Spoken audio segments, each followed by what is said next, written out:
the gigantic bell.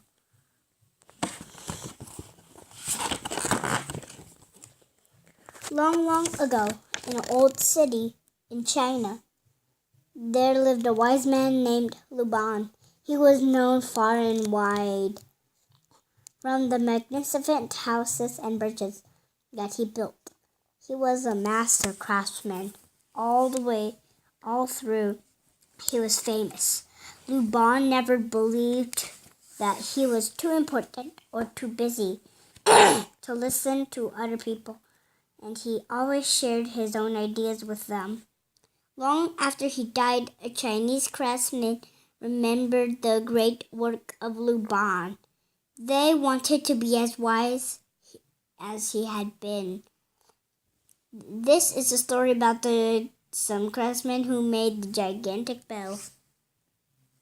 Messy? So crazy. They draw a little crazy because they made accidents to the boys because they make a girl thing. This book is crazy.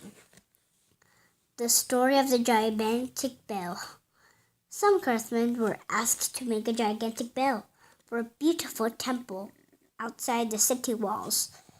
The temple was so beautiful that they knew the bell had to be just as magnificent. The head craftsman had learned many lessons from the stories other people had told him about Luban's work. He headed to the craftsmen, showed him, his men, what to do. For months and months, the men all worked together, making the bell. It was huge. It was about 3 times as tall as a man.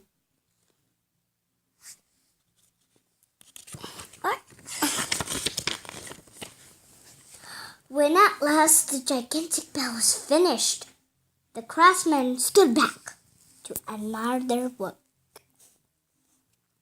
The men were so proud of the bell because it had beautiful patterns.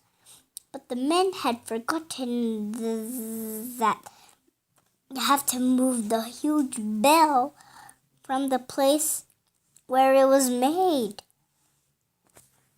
all the way to the temple outside the city.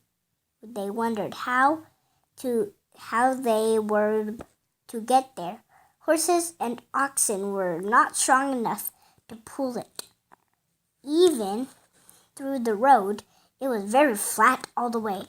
They looked at the huge bell. They despaired. They thought about it day and night, but no one could think a way to move such a heavy bell. I already did. I didn't skip one page. Several weeks went by. Nobody had new ideas about to move the gigantic bell all its distance. It stayed firmly in its place where it had been made. Then head craftsman called a meeting. He brought with him some food and drinks. He thought that this might cheer his men and help them think of a way to move the bell. But again, no one had any new ideas. They just gathered around the table and looked at one another.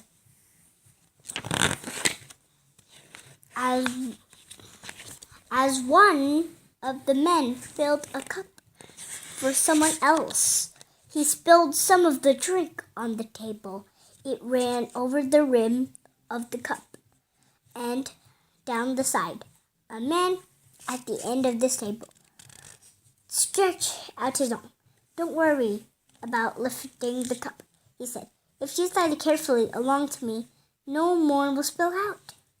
The men just did, and the cup slid smoothly along with the table without spilling a drop. The head craftsman watched for a moment, and he spoke up in an excited voice. "I have the answer," he said. I know how we can move the bell." He's so excited.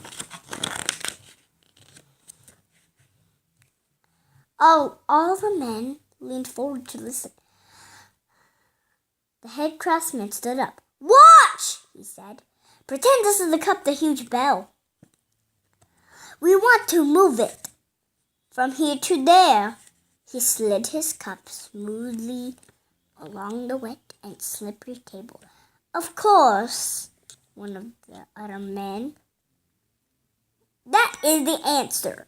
We could slide the bell all the way to the temple. We wouldn't have to use an ox cart." "Yes," said the head craftsman.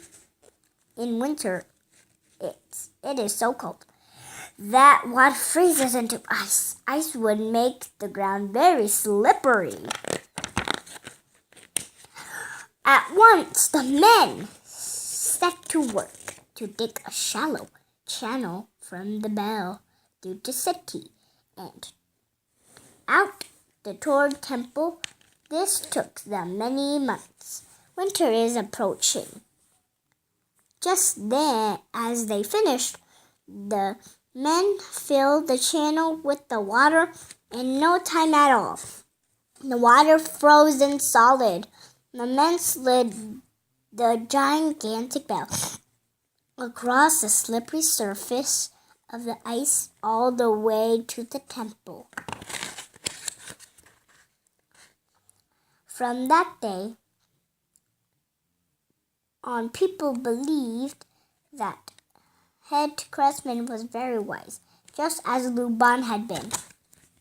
The end.